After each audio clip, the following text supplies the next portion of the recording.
Ruiner.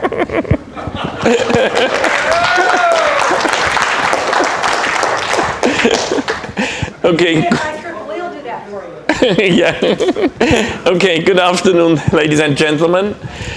So, within the next half an hour or so, I will talk a little bit about some applications of 61850, but I have also been asked to cover a little bit the ongoing standardization works, what is going on in all the standardization with 61850. So it will basically be two major parts, a little bit in application feedback, and then also a little bit ongoing activities. But before getting to that, I would like to remind again what was edition 1 of 61850. So what we see on this slide is the different parts that have made up edition 1 of 61850. We will hear at the end of this presentation, it's now much more parts already, and it will be much more parts further. So you probably wonder, should you start reading at the top left and stop reading at the bottom right, which is already something like about 2,000 pages probably. So that's why I also would like to show that slide. Wahid has asked me to include that. It's an extract from the part 7.1 that gives a little bit of hint related to the parts of edition 1, who should be interested in what parts. So definitely, as an end user, you probably should not read all the different parts. There are different parts that have a kind of a different focus. So as you can see here, okay, the part 1, which is the basic introduction part, that's probably worth to read at the beginning. Then we have some part, like the part 5 on requirements, that's also pretty generic, so it's also good as a reading. The part 7.3, 7.4, where that is marked as important for a utility engineer, for an application engineer, that are mainly the parts dealing with application modeling, all our object models that we have in the 61850 standard. So that's certainly of interest from an end user, from a utility industry.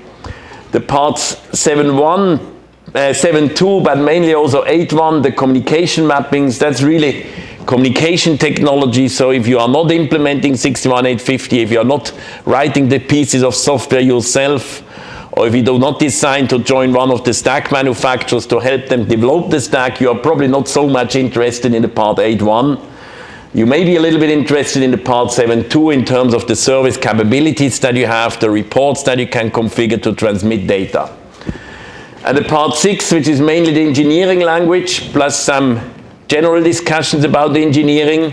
There is a couple of general aspects in that may be of interest for everybody because it deals with how you engineer your substation. But there's a lot of XML specifics in the XML schema, as long as you are not planning to get a software developer that is developing some tools, you probably are also not very interested in reading it through. It would also be a quite boring lecture. So that's a little bit to give you a feeling what is the different parts and how can they relate to your specific activities. Now, to the presentation as such, I will give a few examples from projects that have been using 61850 in its original scope, substation automation.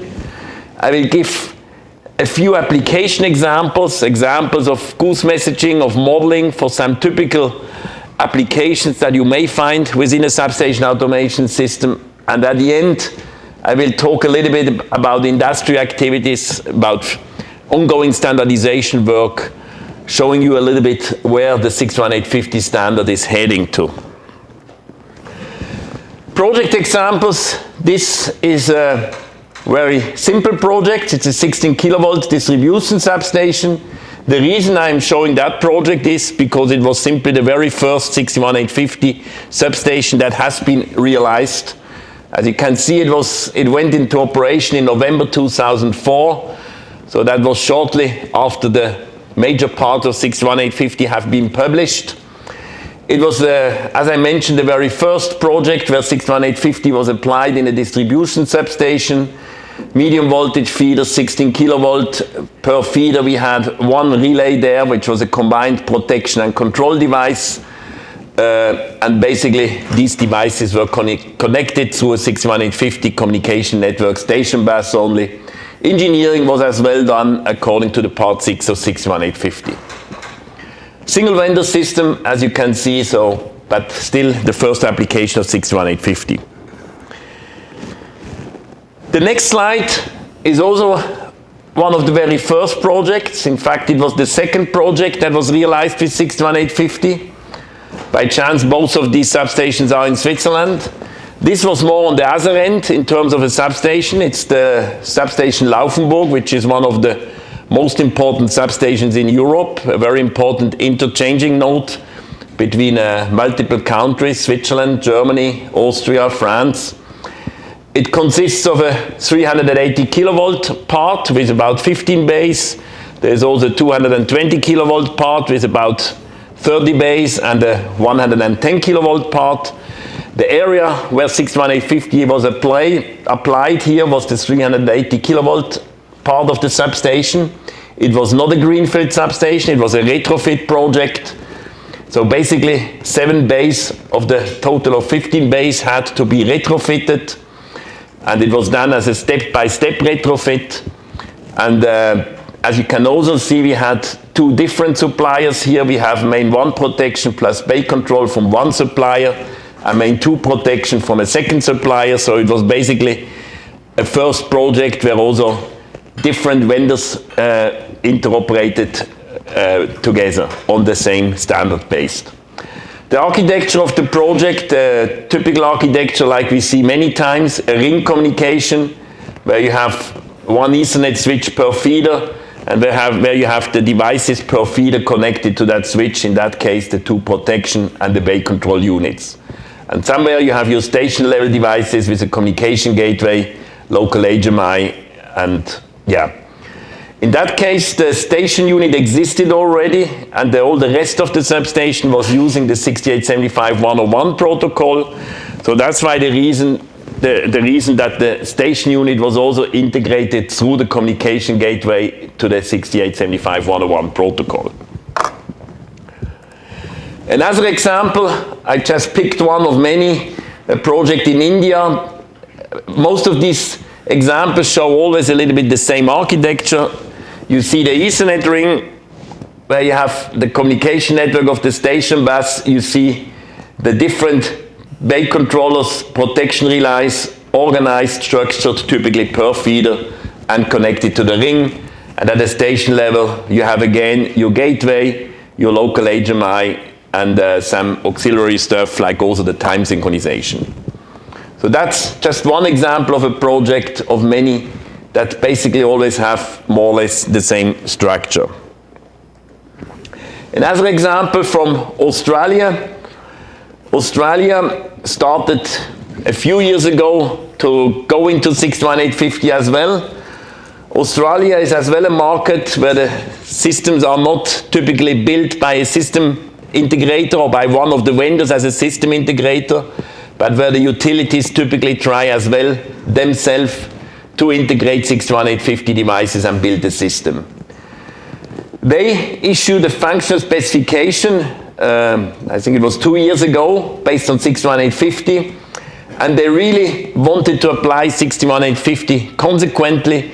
It means to eliminate all the different wires that you typically have for the protection signaling between the different bays. So they really wanted to use a consequent usage of goose messaging to replace any kind of wires between the different bay level devices. They are still using conventional process connections, so no process bus there, but everything what is interbay information exchange done over goose. As a consequence, however, they also said they want to go for a fully duplicated main 1, main 2 protection scheme, even in a medium voltage environment. So at the end, the communication or the system architecture that they came out with this functional specification looked like something like that. We have a main A, main B network and protection part, that's the green, and the red parts. In the middle we have the yellow parts that are not duplicated, like bay control, metering, power quality metering, that's just not duplicated. On the station level, a single station controller, RTU, with the gateway functionality, but also with the interface to the local HMI. They also have an engineering gateway that allows for the engineering access through the corporate network.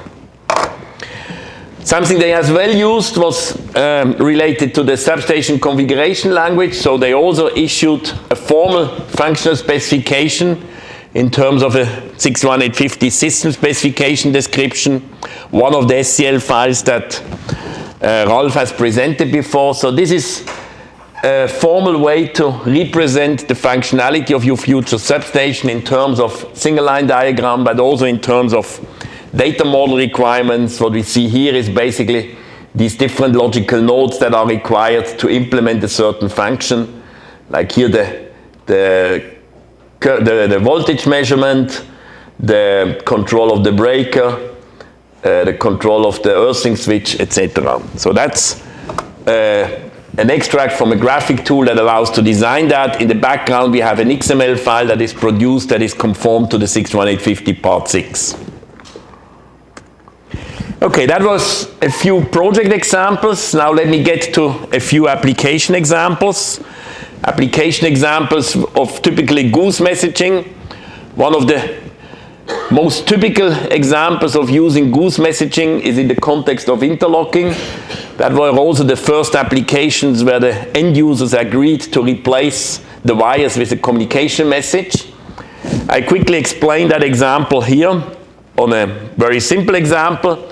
So basically we have here a feeder with different bay units, and what we would like to realize is an interlocking function for the closing of this breaker, and among other, the closing of this breaker may depend on the position of that switch and the position of this earthing switch.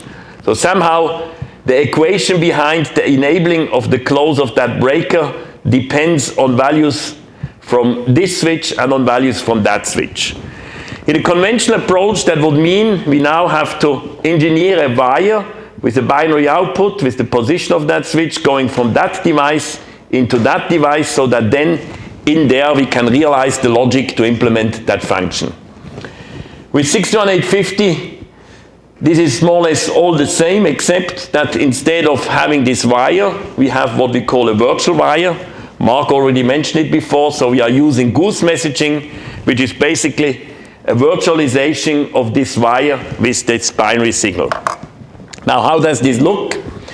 So basically, we have in this device our informations in the logical nodes, like the position of the switch, the status value, the quality, but also the indication that a selection is active on this switch, the status selected. This is information available in the data model, like Ralph has presented it before. And now, instead of having this information as wires, we put that in a data set, and with the data set behind, we put it in a goose message, and then we have a message that is going over the wire with this status information that is communicated as a broadcast message over the wire. And at the receiver side, most of the internal things in this IED look exactly the same. We have somewhere a kind of a function block where we implement this logic. We have some information we get internally, some information we would get externally, and instead to get it from a physical input, we now get it from a virtual input that is triggered by this goose message. So basically this goose message updates here the value, and then internally I can use it exactly the same way as it would be when it would have been coming in from a real wire. So that's an example that shows a little bit the concept of goose and the aspects of virtualizing binary signals with goose messaging. Another example, again something where you could typically use goose messaging, an under-frequency load shedding scheme.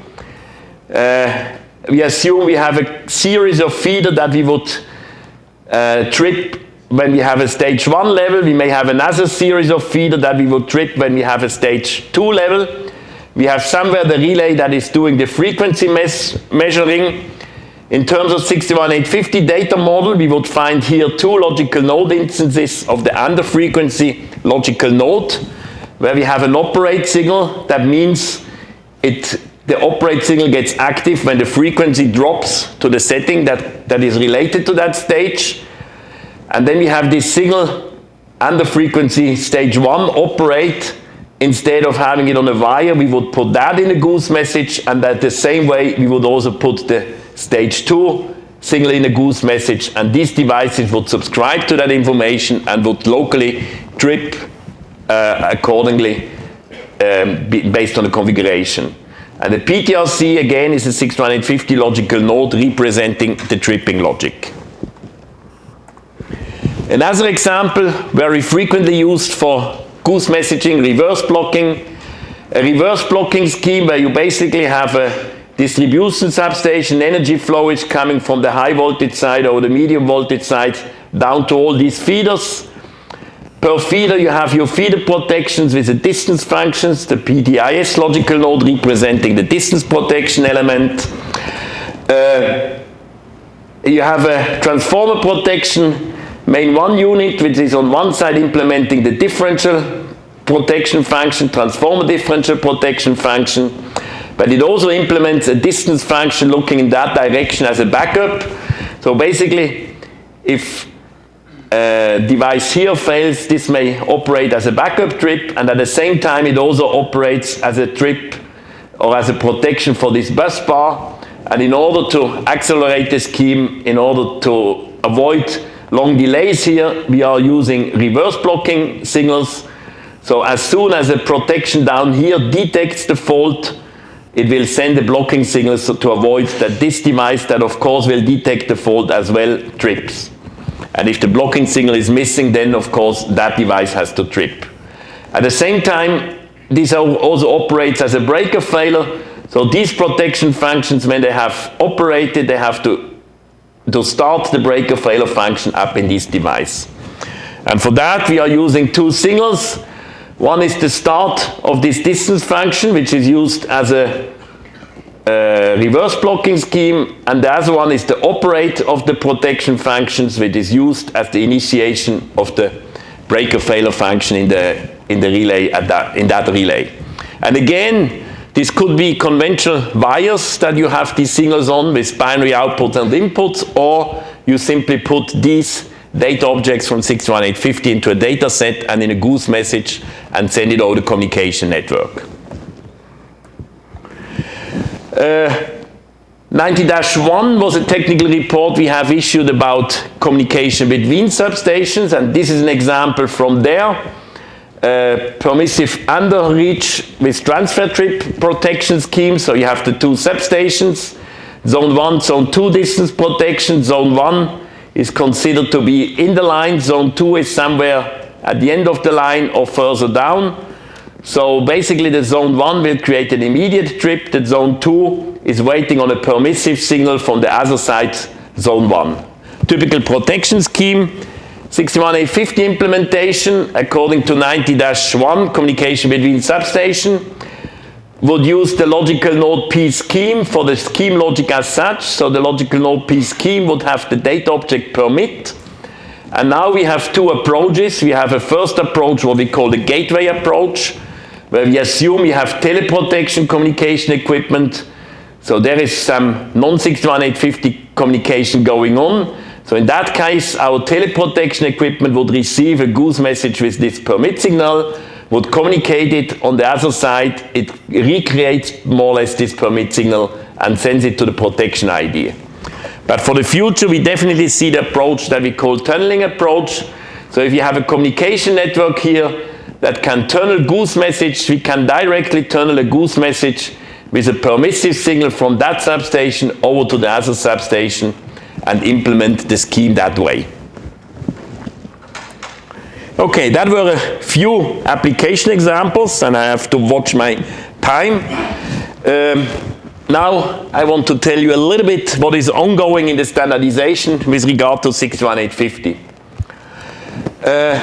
61850, as it has been mentioned, was originally intended for substation automation. It is now being applied in many other domains, and as such, already a couple of new documents have been published. This is some of them. We have a new part 7410 that is dealing with all the aspects of hydroelectric power plants, communication for monitoring and control. We have a 420, this is dealing with distributed generation, distributed energy resources. And we have an 80-1, which is a guideline for the mapping basically between 61850 and 875 101 104. And we have as well 2 technical reports published. The second one I will not mention because that's the topic of today and of the later presentation. The other one was where I just had an example from. That's the one dealing with 61850 usage between substations. So we already have 5 new parts published to the original 61850 series. But we have a lot of ongoing work with regard to other new parts. This is a series of technical reports that we are planning to address new application domains of 61850. The first one, communication between the substation and to the control center. So basically to replace your SCADA communication that may be DMP3 or 875.101 with 61850 in the future. We are discussing aspects of condition monitoring. We have a document which is a kind of engineering guidelines for the substation engineer that has to use Ethernet technologies now in his substation. So basically a communication network engineering guideline for substations. So when we talk here about network, we mean the communication network, not the power network. We are discussing aspects of modeling logics for 61850 based applications. Network engineering guidelines for wide area. This is more or less limited to the substation. If we are talking about synchrophasor communication, usage of 90-5 is Ethernet, we will have wide area networks. So that's when we use the 90-12. And we are just starting new work on modeling for facts. More work is ongoing. Working Group 10, we are preparing technical reports that help a little bit to explain 61850 concepts.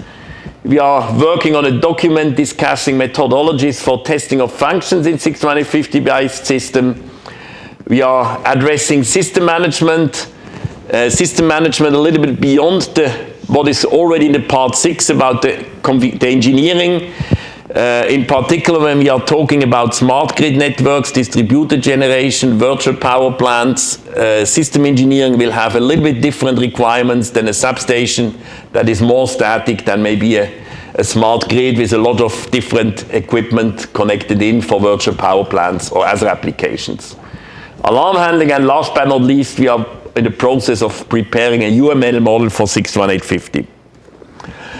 There is a second working group active related to 61850. This is the working group 17. They are dealing with distributed energy resources, but basically everything what is distribution automation and smart grids. So what you see here, they are also working on a lot of different domains for defining object models for the usage of 61850, like electrical vehicles, inverter-based applications, electrical energy storage, schedule modeling, distribution automation, etc. And last but not least, they are also working on a mapping on web services. The third working group dealing with 61850 is the working group 18. They started in the context of hydropower plants. They are now addressing everything which is bulk power plants. They just decided to start to extend the part on hydropower plants to be applied as well for steam and gas turbines. And they're also discussing a little bit about communication network structure. So all this is ongoing standardization work related to 61850. A little bit more insight on some of this stuff. This is what we are currently discussing in the task force related to logic modeling. This is mainly important in the context of engineering of 61850. Distributed applications, I will not enter into too much details, but basically some aspects of being able to describe in engineering as well functions like when you have to do a current summation or something else as an input to the core functionality of a logical node. Some ongoing discussions there should help to facilitate the engineering process in the future to build distributed applications, to configure them also in vendor-independent environments. Another very important activity related to testing, we have with edition 2 introduced some new features that will facilitate testing of goose messaging and sampled values in a system, the first thing we introduced is the possibility to mirror control information. So if we send a control service to a data object, a control value, we get now a new attribute back that indicates us that we have received the control request. If the control request is processed and the output would be generated, like the activation of the opening coil or the closing coil of a breaker, we can also get in our data object signals back that indicate we have now issued the operation command and including the timestamp. This, together with the possibility to simulate goose messages. So normally we have a goose messages or a sampled value message that we interpret in an IED for testing purpose. We can tell the IED, instead of receiving the regular message, it should now receive the simulated message, and then it will receive identical message with one difference, that we have a simulation flag that is now true, indicating that this message is only for testing and simulation purpose and not for real operation. And with these two features together, we have now the toolbox to be able to, even with a process bus-based solution, to do a routine test of a protection device, isolate the device without needing to disconnect Ethernet connectors.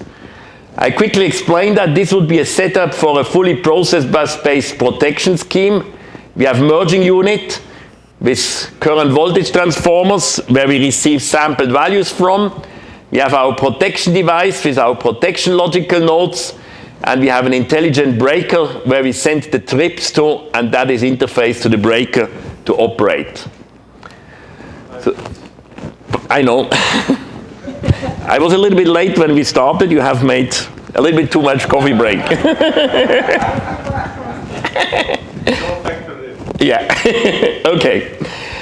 So that will be the setup. Now, if we want to test that, of course, we need to somehow isolate this device, but we don't really want to unplug it from the communication network. So what we can do now, we first put this device in simulation mode. We connect a test equipment, and now, instead of receiving these samples from the real measurement, from the real merging unit, we cannot disconnect them because maybe there is another protection function still needing these samples. So now the test set is sending samples with the simulation bit set to true. We also put this device in test mode. So we will now send a trip command, but the trip command will be flagged as test. This device is put into test blocked mode, which means it interprets the command as test, but it will not do an activation of the breaker because it's in blocked mode. However, to be able to measure the behavior, we have now this mirror information, operate OK, and the timestamp that the test set can receive, so it can perfectly measure the performance of the protection trip and the correct operation without that the trip is issued to the system. And the last two slides, something we also added to 61850 edition 2. That's a discussion about redundancy. Edition 1 didn't really have a redundant protocol support. You could duplicate application. You could use some ring topology, but there was no real redundant network supported. With 61850, we introduced now in edition 2 two industry protocols from other domains that are dealing with Ethernet redundancy. One of them is the parallel redundancy protocol, where you basically may have two completely independent networks and your device receives information over both networks, and if one fails, it still gets the information from the other network. And a similar protocol that has been introduced is the HSR, high availability seamless ring. There is also a redundancy protocol allowing a seamless redundancy. That means at any time you have this information available, you don't need to have a switch over time. And this has recently been demonstrated at the CGRE 2012. I just show that slide so that you see the major vendors are really behind the 61850 activities and are supporting the latest developments and the latest technology progresses in 61850. In that case, by demonstrating together at the SIGRE the interoperability in this domain. And with that, I came to the conclusion. So 61850 today, we can really say it provides interoperability for communication of information in several domains of the power utility automation. It provides a framework to facilitate engineering. As an outlook for the future, it will allow in the future improved engineering interoperability